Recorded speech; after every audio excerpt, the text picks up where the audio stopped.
अलसी के लड्डू खाने में जितने ज़्यादा टेस्टी होते हैं, बनाने में उतने ही आसान भी होते हैं। अलसी यानी कि फ्लैक्स सीड्स एक सुपर ग्रेन है जिसके बहुत सारे हेल्थ बेनिफिट्स हैं।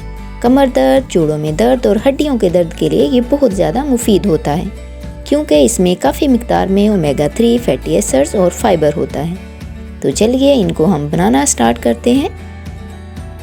1 कप हमने अलसी का लिया है, इसको अच्छे से पहले साफ़ किया है। फिर इसके बाद 6 से 7 मिनट इसको हल्की आंच पर भूनेंगे।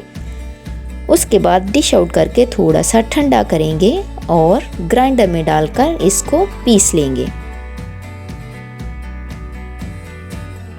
अब 2 कप गंदम का आटा लेकर इसे बगैर घी के भूनना है ताकि इसका कच्चापन दूर हो जाए।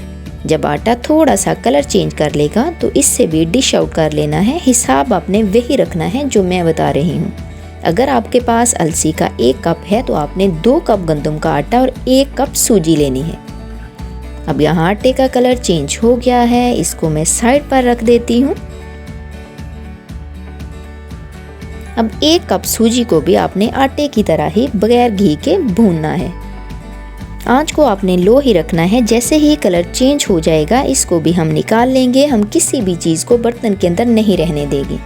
जो लोग डाइट कर रहे हैं उन्होंने परेशान बिल्कुल भी नहीं होना। जो हम चिप्स और स्नैक्स वगैरह खा लेते हैं उससे तो ये बहुत हेल्दी है और हमारे जॉइंट्स के लिए बहुत अच्छा है। अब उसी पतीली में 2 चम्मच देसी घी के डालकर जितने भी आपने नट्स यूज़ करने हैं वो इसमें डालकर रोस्ट करेंगे। आपको जो भी पसंद हो वो डाल सकते हैं, मखाने भी डाल सकते हैं, गूंद भी डाल सकते हैं। मैं यहाँ चारों मगज और बादाम को डाल रही हूँ। खजूर भी मेरे पास है जो कि मैं आगे जाके इस्तेमाल करूँगी। रोस्ट करने के बाद इनको निकाल कर ठंडा करेंगे और ग्राइंडर में डालकर इनको भी अलसी के साथ ही पीस लेंगे। अब उसी घी के अंदर 2 टेबलस्पून जितना घी और ऐड कर देंगे। साथ ही 6 टेबलस्पून चीनी और 7 टेबलस्पून शक्कर या गुड़ डालना है। फिर थोड़ा सा हम इसको मिक्स करेंगे और वही वाले कप जिनकी हमने मेजरमेंट की थी 2 कप इसमें पानी के ऐड कर देंगे ताकि हमारी चाशनी तैयार हो जाए। चाशनी को हमने तब तक पकाना है जब तक चीनी और गुड़ हमारा पानी के अंदर डिज़ोल्व नहीं हो जाता। किसी भी किस्म की चिप चेक करने की ज़रूरत नहीं है। बहुत ही ज़बरदस्त किस्म की चाशनी हमारे तैयार हो गई है।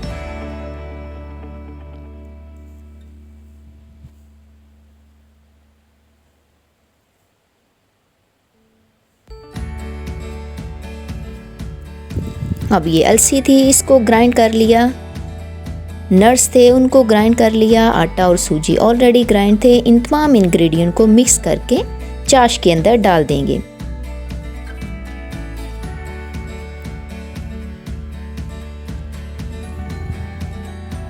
अब मेरे पास थोड़ी सी खजूरें थी, उनको मैंने बारीक कट करके वो भी इसमें डाल दिया है। अब गरम गरम को ही हमने हिलाना है। गरम गरम की ही पिनियाँ बनानी है। ठंडा करने के बाद पिनियाँ ठीक नहीं बनती, उनकी शेप अच्छी नहीं आती। इसलिए अगर आपके हाथ सेंसिटिव हैं तो आप ग्लव्स वगैरह का इस्तेमाल कर लें। ये जी हमारी मज़ेदार सी पिनियाँ तैयार हो गई हैं। आपको लग रहा होगा चाश कम है, लेकिन नहीं। जैसे जैसे हम इनको दबाएंगे वैसे वैसे इनके अंदर से ऑयल निकलता रहेगा। अगर हम ज़्यादा ऑयल डाल देंगे इससे तो पिन्नी नरम नरम और सोगी सोगी सी बनेगी, खस्ता नहीं बनेगी। खस्ता पिनियाँ मुझे तो बहुत अच्छी लगती हैं। खस्ता भी हो नरम भी हो, यानी कि 2 in 1 हो। हमारी पिन्नियों की रेसिपी उम्मीद है आप लोगों को बहुत अच्छी लगी होगी।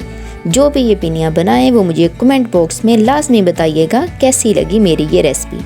ये जो सूजी और आटे का मिक्सचर मैंने डाला है इससे पिन्नियाँ कुसेली बिल्कुल नहीं बनती।